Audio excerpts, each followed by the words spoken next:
What's up, bros, and welcome to part 15 of my LEGO Ninjago Realignment series.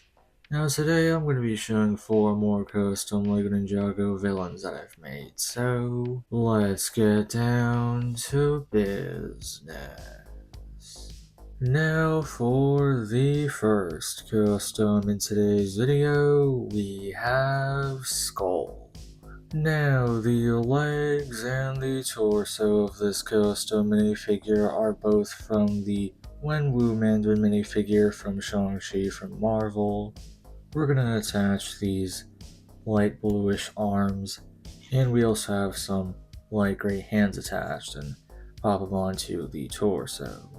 Then, we're gonna take this fur piece, which I believe is from Cinder from Ninjago Dragons Rising. Then we're going to take this Death Eater headpiece from Harry Potter and pop it on right there. And then for the last piece, we're going to take this light gray straw hat piece and pop it on right there. And then we have the completed Skoll custom.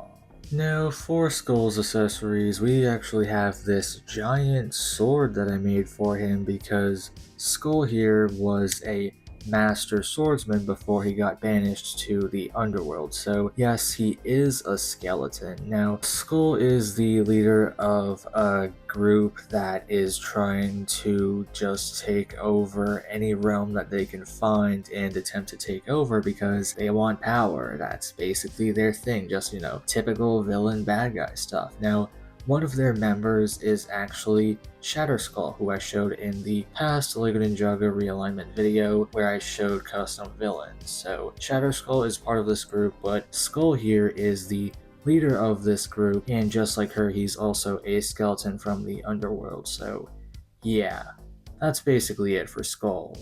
Now for the second custom in today's video, we have Eversight. Now, the legs of this custom minifigure I think are from Jurassic Park, from like a random trooper minifigure. Then we're going to take this torso piece, which is from a Commissioner Gordon minifigure from the LEGO Batman movie minifigure series Blind Bags. We also have some white arms and some dark blue hands attached. Then we're going to take this cloak or scarf piece, which is from Macaque from Monkey Kid. Then we're going to take this random Sons of Garmadon goon headpiece from Ninjago Sons of Garmadon, and we have that attached to the torso, of course. And then for the last piece, we're going to attach this brown cowboy hat piece, and then we have the completed Eversight custom. Now, Eversight is actually a human that Skoll eventually recruited into his little gang. That's why this guy has like a yellow face, because he is a human, but I decided to use the Sons of Garmadon head because it has the skull face covering or mask, or I think just paint, and that's because he joined Skoll's group. So Skoll's whole group is based around like skulls and skeletons and stuff, so that's why I decided to use this headpiece. But here, Eversight is actually an incredible marksman, and he's like a cowboy type guy, so that's why I decided to use the cowboy hat. Basically, his gimmick is that he's really good at anything that shoots things, so he's good using guns, he's good using bow and arrows, he's good at throwing stuff and making those things hit their targets. He's very precise, so that's why his name or nickname is Eversight. But yeah, that's basically it for this custom. Now for the third custom in today's video, we have Calsius. Now, the legs of this custom minifigure are just some dual molded tan and brown legs. We're gonna take this Venomari Serpentine torso piece, except it's reversed, and we also have this silver arm with a tan hand and this lime green arm with a tan hand. Then we're going to take this brown fur piece and pop it onto the torso. We're going to take this Legacy Ghost headpiece from Ninjago Legacy, of course. Then we're going to take this Ultron neck piece and pop it on reversed and upside down onto the head like that. And then for the last piece, we're going to attach this black ponytail piece, and then we have the completed costume. Now, I also made a very fun weapon for Calsius, so I gotta show this bad boy. We're gonna take this dark gray shield piece and we're gonna attach this dark gray clip piece. Then we're gonna attach this silver axe piece, and to lock it in place, we're gonna take this light gray star opponent and pop that in. And then we have the completed weapon, which is supposed to be a shield that has an axe blade on the end, so we can give Calcius his new weapon.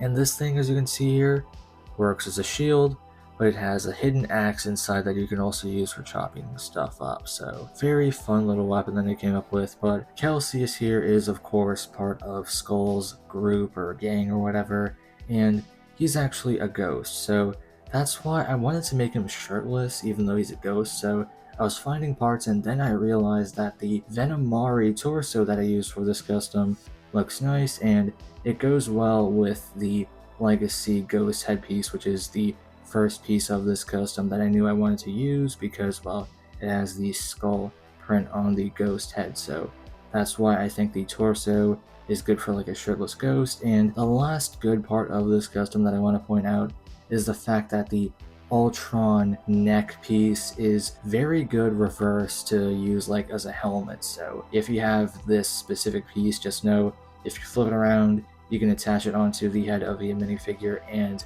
it works wonders. So yeah, that's basically it for this custom. Now for the fourth and last custom in today's video, we have Sternim. Now, the legs of this custom minifigure are from Ultron from Avengers Age of Ultron. We're going to take this random torso piece. I have no idea where this is from, but the torso is reversed, and we also have some silver arms and some white hands attached. Then, we're going to take this Rockstar Batman armor piece from the Lego Batman movie minifigure series blind bags and pop that on. Then, we're going to take this random Skulkin skeleton headpiece from Ninjago, the pilot episodes. And then for the last piece, we're going to take this silver knight or paladin helmet piece. And then we have the completed Sternim custom. Now, I also did make a gimmicky weapon for Sternim here, so basically he has this cool little sword. Now, this sword's gimmick is that it's a Chima sword, but it has this arrow implanted into it, so Sternim can use this sword in combat, and then you can press a button on the handle right here that shoots out this arrow, and it's basically a surprise weapon or gimmick that he has inside his weapon, and he can always just reattach an arrow and put it into the sword, and then he can just keep shooting out arrows. So his sword kind of acts like a bow, so that's basically his gimmick. But Sternim here is one of the skeletons or Skulkins that joined Skoll's little group, and he's actually one of the first members alongside Shadow Skull, because the two of them and Skoll are all from the underworld, so that's where they originated. So that's why the three of them eventually escaped the underworld to go out and try to become big villains, and they eventually picked up the other two in the group, so that's how they eventually came together. But yeah, that's basically it for Sternim. But anyway, that's basically it for part 15 of my Lego Ninjago Realignment series. I hope you bros enjoyed these 4 custom Lego Ninjago villains that I've made. So, as I've explained earlier, in a past Lego Ninjago Realignment video, I showed a custom villain called Shadow Skull. Now, these 4 customs that I've made are all her comrades, and all 5 of them are led by the one big bad, which is Skoll, the guy who is good at swords and stuff. And their mission or their goal is basically to take over whichever realm in Ninjago is the weakest. So feel free to check out my other videos, mostly make custom minifigures. Have a great day. Godspeed, bros.